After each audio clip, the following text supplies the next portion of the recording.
I'm very happy, and I think on behalf of Nigerian Bar Association Ikeja branch, we are very happy that we insisted that the right thing be done by this government by asking that woman to step aside, especially in the light of the fact that there was a resolution of the Federal House of Reps asking that woman be relieved of her position. So it would have been still remain wrong if the president allowed him to have remained so far. The president even set up a committee, a three-man committee from his government that also indicted Mrs. Stella Oduah. So it was wrong for the president to have allowed her to stay up to this point. Now, but point is better late than never. The right thing has been done. And some of us who have been advocating that the president should take this step has been vindicated, even though we are called names. We are looking at it from the tribal point of view, which to me is unfortunate. We must begin to insist that right thing be done for this nation. If you're in government, you must be careful not to do anything with impunity. You must be held accountable, to the people, and be held responsible. So if there is any infraction by those who we have elected or have selected or have appointed into governance, they must resign voluntarily, or if they fail to resign, they must be removed from government in order not to contaminate the system. So the woman wasn't a good example of people who want to really turn around this country, especially in terms of running a ministry with impunity, buying bulletproof cars where people are dying of hunger, people cannot afford a free medical service in this country. The issue of school fees are unaffordable, the infrastructures are not working, and one person alone, will buy 2 bulletproof cars at a higher amount of money, at a scandalous amount, an amount that is very obscene. And then the government at the center, left her up to this point in time. So I'm very happy. We're very happy that at last the president has done the right thing, and then has also put to shame those who are, using, tribe, to becloud the entire argument. We will even expect the president, if he wants to really set a moral tone, for this nation, especially for his administration so far, is to ensure that this woman is handed over to the security agencies for investigation. That has been our clamor, not for her, to be killed. We want an independent body to really investigate and find out what actually happened. Taking her to administrative panel and all that wasn't what we had expected, because this is a crime that is alleged to have been committed. So why don't you bring the security agencies to investigate? They have the statutory powers to carry out an investigation. But when you now begin to, becloud and confuse people with setting up panels to look at the issue, so people now begin to, there more to it than meets the eye. It doesn't mean that you are trying to hide corruption. It doesn't mean that you are trying to condone corruption, and that is not to, happy a situation.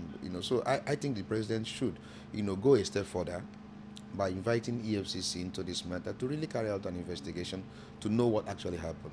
And if it's true that the woman is culpable, then she should be prosecuted. But I'm not saying that she do just prosecute her without any evidence. It is evidence the security agencies will find and they will use against her. And if she's innocent, of course, the whole world also will be told that this woman is innocent. And, she'll be apologized to and then reinstated to her position, or even given a higher position. But for now, let the minds of people be cleared concerning what she was alleged to have committed. It's important that this thing is done. It's also for the health of the country. It's also for the good and for the sanity of this nation, and also for the political health of the president himself. Because if the president is seen to be a man that is righteous, a man that does not in any way condone corruption, people will begin to look at him as somebody who comes from a background that we can relate with, a man that is, he said he had no shoe, and we believed him.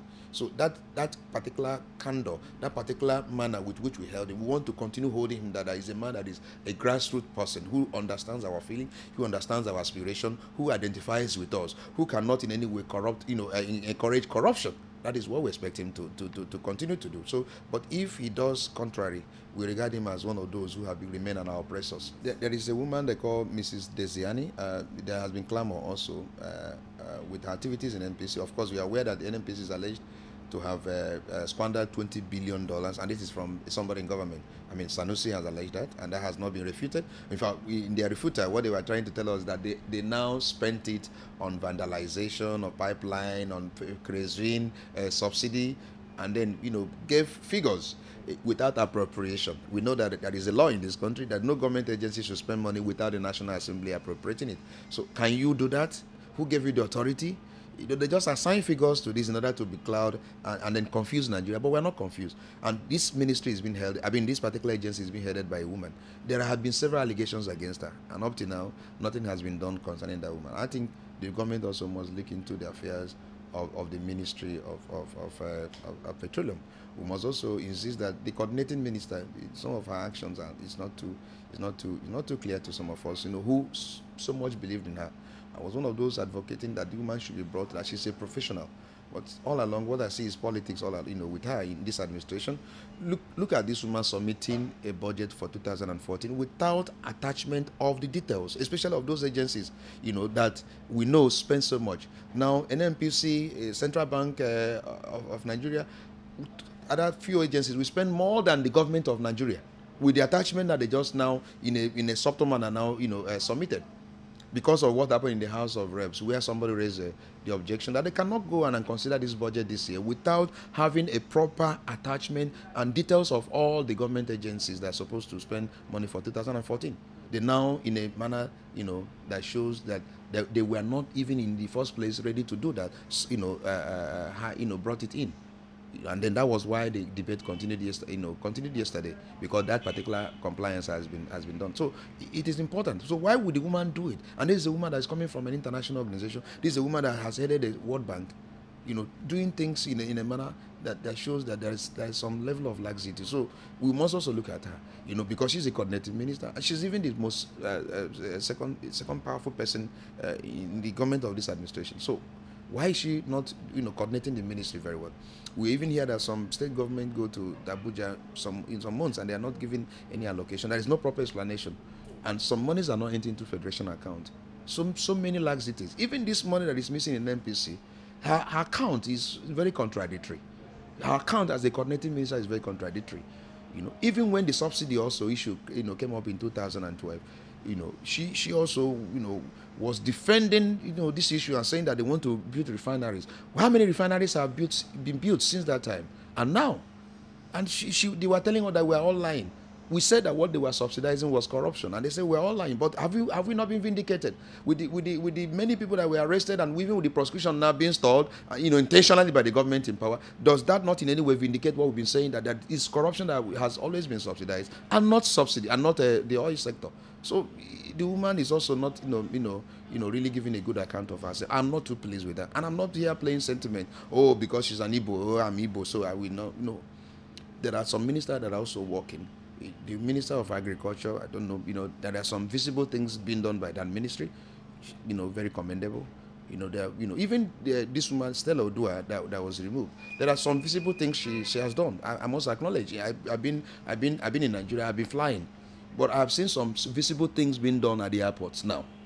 I've seen it. But the point is that if you are doing those visible things, it's not with your money, for God's sake. It is with government money. It's with our money. It's our taxpayers' money. So you must not in any way now, be seen to be doing it with impunity or invoicing the contract. Are you following me? Because you are doing it for us? No, it is our money. You must be held accountable also. So for God's sake, if you have committed a crime, if you have done something that is wrong, if you are in a position to really judge yourself morally, you resign. But if you fail to resign, we must insist that you must go. And go you must, in order to ensure that we bring the right people to run this country. Nigeria must go for its first 11. It's very important. What has been happening in this country is that we go for our second 11. We don't go for the best. Even the national conference that is coming up, go and watch those that they will bring to come and talk about the issue affecting this nation. Many of them are people who may not have believed in this issue of national talk, who may not have believed in the issue of national conference, who may even oppose it, and who will be there to cause total confusion so that there won't be any consensus reached. These are the people now they will assemble. The political juggernauts, they will assemble themselves. Even the so-called civil society group, those who didn't even believe it, are the people that will go to the conference to go and they cause confusion, squander the 7 billion, and there won't be any headway we will make about restructuring this country. And this talk presents a golden opportunity for us to resolve the imbalance in the system and restructure Nigeria for efficiency. But go and watch those that will bring into the national conference. Those who never believe in this country, who never believe in the unity of this nation, who never believe in the issue of national talk. And they go there and cause total confusion at an end. Nothing will come out of it. So why are we going for our second 11? Always. It is in the interest of the government in power to ensure that the person that is coming must handle the aviation sector well. Lives have been lost several times. We have so many plane crashes. That shouldn't be the way. We must, regulate that sector. The agency must regulate that sector in order to ensure that lives and properties are protected.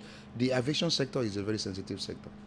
Any small crash, even intended accident, you see how it becomes a national issue. It becomes a breaking news. So it's a sector that is very sensitive. That you must bring the best brain to handle. You don't bring anyone. You don't bring because somebody is a politician or somebody has supported you, for you to be elected. Then you bring somebody to run that sector. It must be a sector that is run by people who are experienced, who are knowledgeable, and also who have zeal to carry out the reform that are needed in order to make sure that there is air safety in Nigeria. So I believe that the president must not make a mistake of bringing a politician just for the sake of politics, in order to run that sector, because it is a sensitive sector, very sensitive.